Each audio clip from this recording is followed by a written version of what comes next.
ICT the great equaliser প্রতিপাদ্য নিয়ে রাজধানীর বঙ্গবন্ধু আন্তর্জাতিক সম্মেলন কেন্দ্রে 4 দিনব্যাপী তথ্য ও যোগাযোগ প্রযুক্তি খাতের বিশ্ব সম্মেলন ওয়ার্ল্ড কংগ্রেস অন ইনফরমেশন টেকনোলজির 25তম আসর WCIT শুরু হয়েছে। অনুষ্ঠানের দ্বিতীয় ভাগে ভার্চুয়াল প্ল্যাটফর্মে যুক্তরাষ্ট্র থেকে যুক্ত আছেন প্রধানমন্ত্রীর আইসিটি বিষয়ক উপদেষ্টা সজীব ওয়াজেদ জয়। সরাসরি চলে যাচ্ছি সেখানে।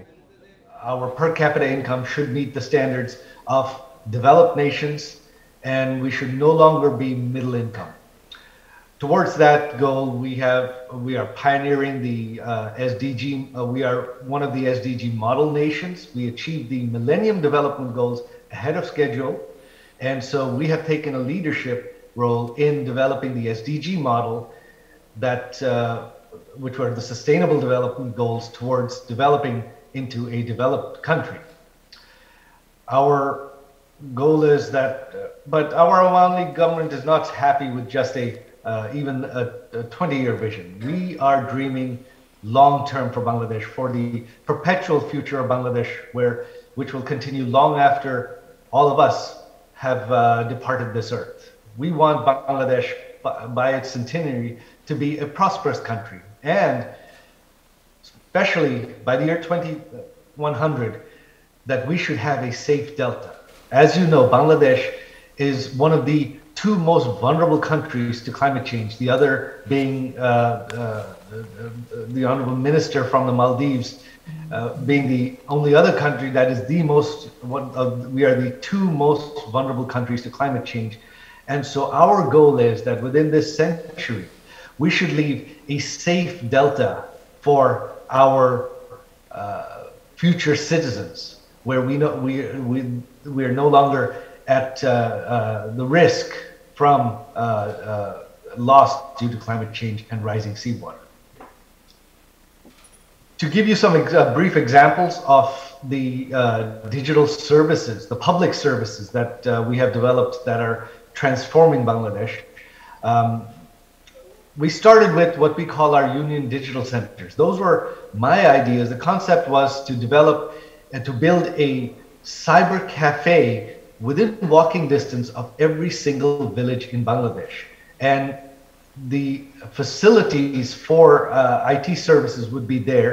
They're manned by youth in the village that we have trained, who then provide those services to the citizens, to the villagers, for a very small fee.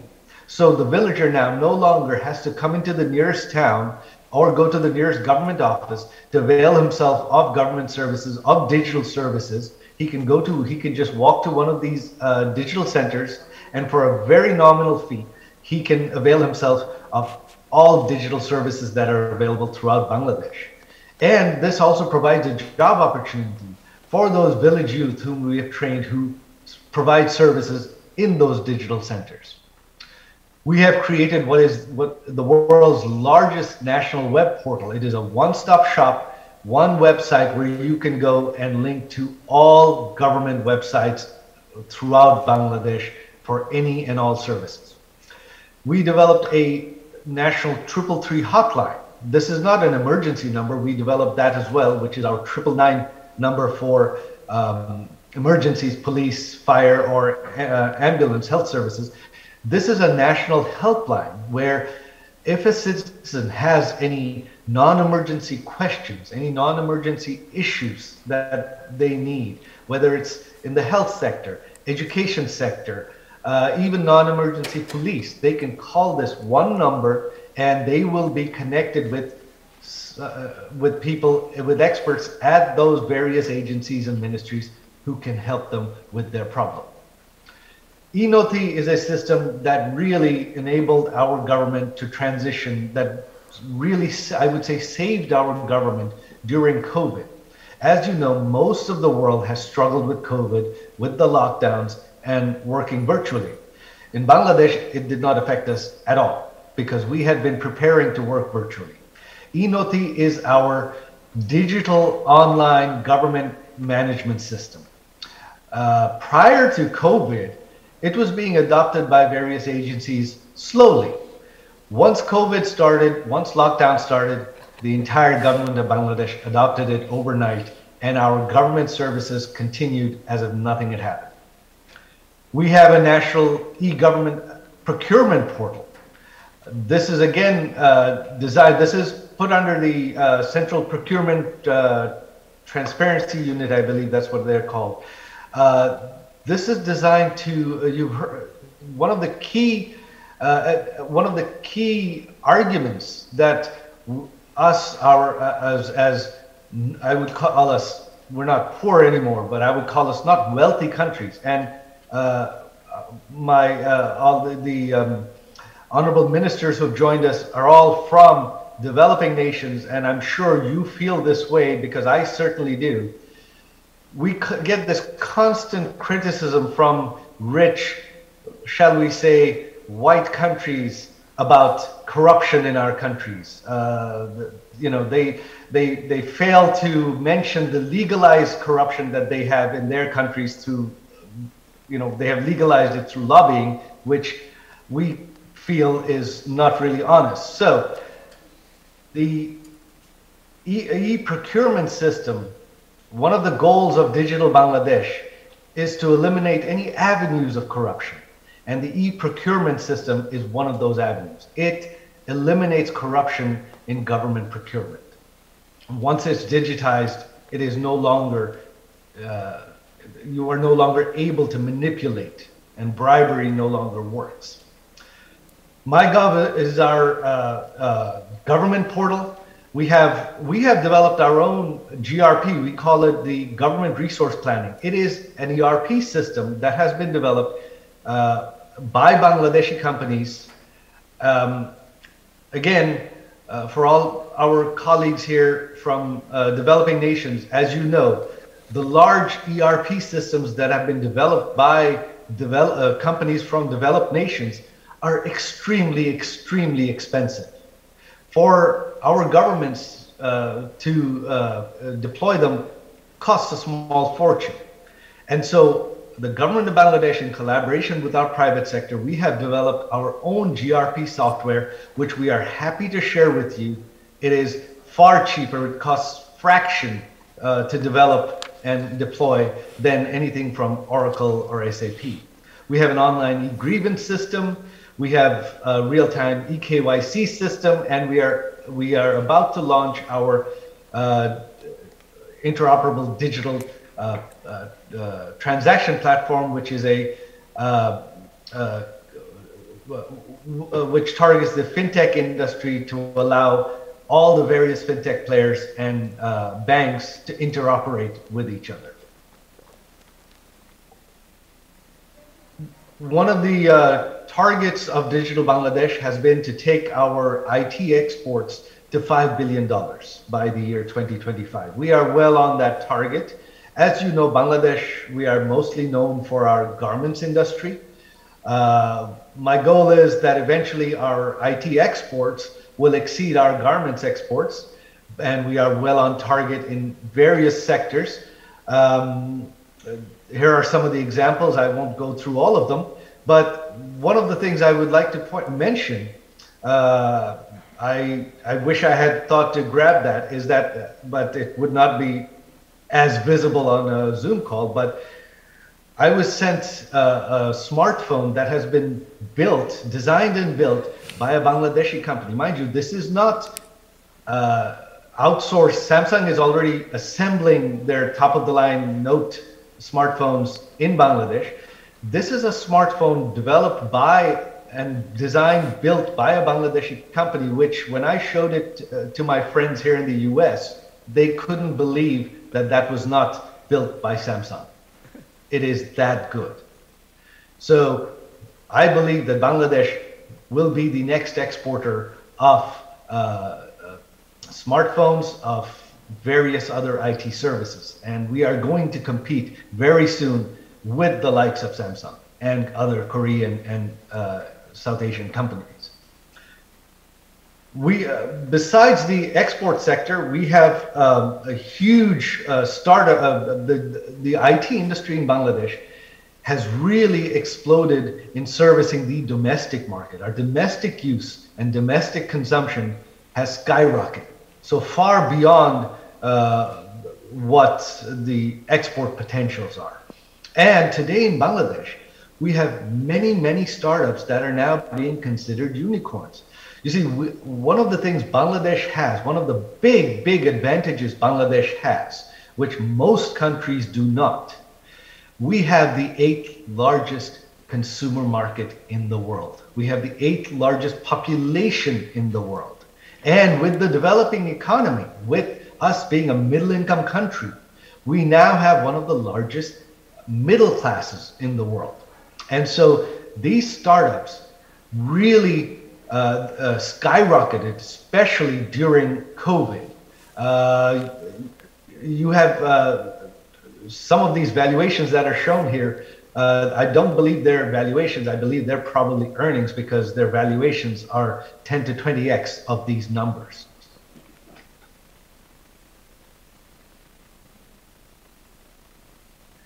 As Honorable Minister Pollock mentioned, we are building and have built 39 total high-tech parks. These are special zones designed for the high-tech industry to come in and set up shop conveniently, quickly, easily. All the infrastructure is there, all the facilities are there.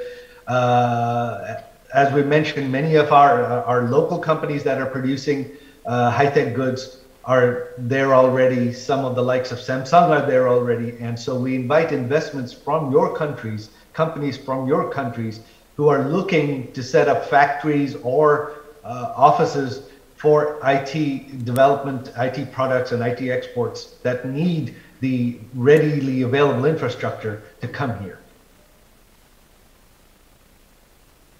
In order to make it attractive for IT industries, to attract IT investment and companies to Bangladesh, we are providing various incentives. IT companies have a 10-year tax exemption, 12-year tax exemption for developers. There are no limits on foreign ownership or profit repatriation. There are no customs duties. There are no duties on import of equipment and machinery for the IT industry, especially in these high-tech parks. So we have made it as attractive as possible for foreign investors. And I would like to invite the likes of Samsung has already set up assembly plants. LG has set up plants. I would like to invite all the others who are currently in other countries that Bangladesh has a lower cost of labor, lower cost of operations, and we are already one of the largest exporters of, well, right now garments, but we have the infrastructure for one of the largest export operations in the world. So we invite you to Bangladesh to set up shop, to start exporting. My belief is within the next 5 to 10 years, rather than seeing, say, made in Vietnam, made in China on your smartphones, on your hard drives, you will see made in Bangladesh.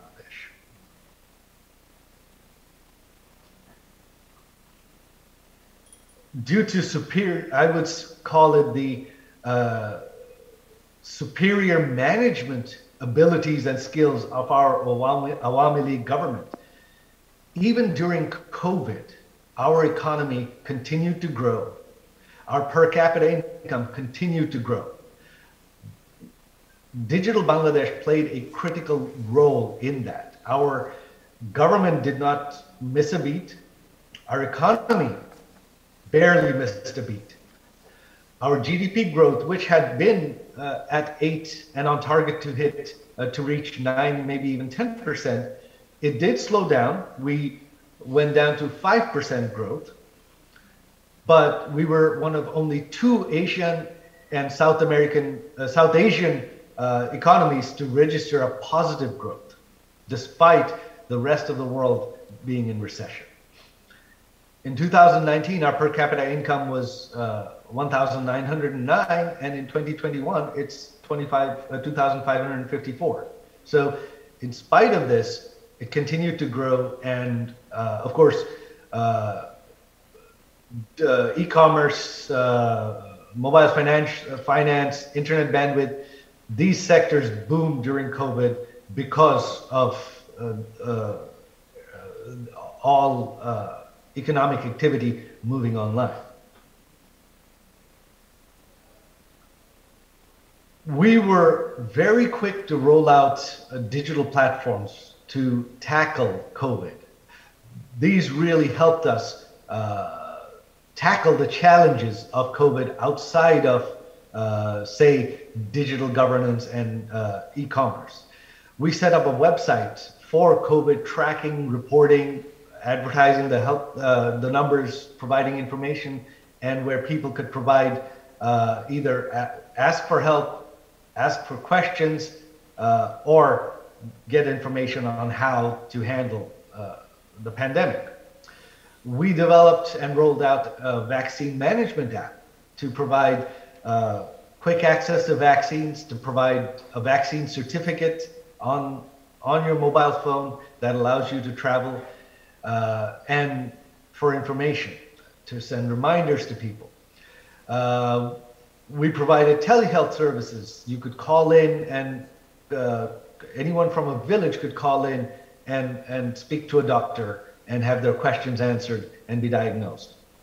And to avoid people suffering during lockdown, we set up a Food for Nation program. This isn't a IT program. This was the government of Bangladesh providing food directly to all those who could not go out and get food due to the lockdown, who could not work due to the lockdown, so that no one in Bangladesh suffered during this lockdown. That is what our Awami League government did.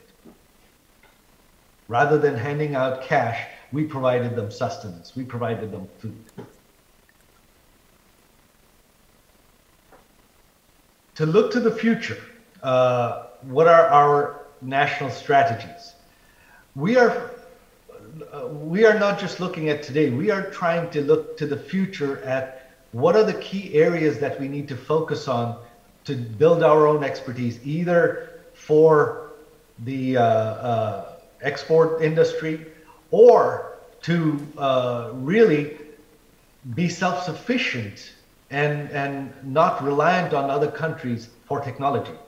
Again, as developing nations, we are quite reliant on foreign countries for most of the basic technological needs. As you know, microprocessor design is only conducted in a limited handful of countries. But technology is progressing so rapidly that I believe that we can take a leadership role in some of the newer future technologies. So with that in mind, Bangladesh, we are focusing on developing our artificial intelligence skills, our blockchain skills, our IoT skills, and our robotic skills. And yes, we are focused on microprocessor design because we believe that all of this is going to be powered by microprocessors. And right now they are either designed in 1 or 2 countries and built in 2 or 3 countries. And we need to be self-sufficient in that for the future. We have also created several various groups, divisions, centers to develop these technologies in Bangladesh. We have our, I see they're trying to call themselves, these slides were developed by A2I, our Access to Information group, who have been one of the key developers of most of our digital Bangladesh, especially digitization of government services. We have developed a Center for the Fourth Industrial Revolution, where Bangladesh, we hope to take a lead role in the world. We have Future of Work Lab, where we are focusing on the future technologies that the private sector can use. We have a FinTech Innovation Lab to develop technologies in financial digitization. Because again, there is no standard. This is brand new technology. No one has this technology. No one has developed any standards. And we in Bangladesh hope to develop those. So here are some of the other labs and incubators that we have developed. We have the Sheikh Hasina Institute of Frontier Technologies. We have the Sheikh Kamal IT incubators that are in all 64 districts. We have the Sheikh Russell Digital Labs, 35,000 to be built in the next 5 years. These are going to be built essentially at every school to have school students so that our future generation has IT skills that they're trained in at a very, very young age. We have we're developing several advanced labs in IoT, AI technologies. Again, we are not just looking to the present. We are not just looking to follow. We are looking to lead the fourth industrial revolution, Bangladesh, because তথ্য ও যোগাযোগ প্রযুক্তি খাতের বিশ্ব সম্মেলন world Congress on information টেকনোলজির 25তম আসরে বক্তব্য রাখছিলেন প্রধানমন্ত্রীর আইসিটি বিষয়ক উপদেষ্টা সজীব ওয়াজেদ জয়। আমরা সরাসরি ছিলাম সেখানে।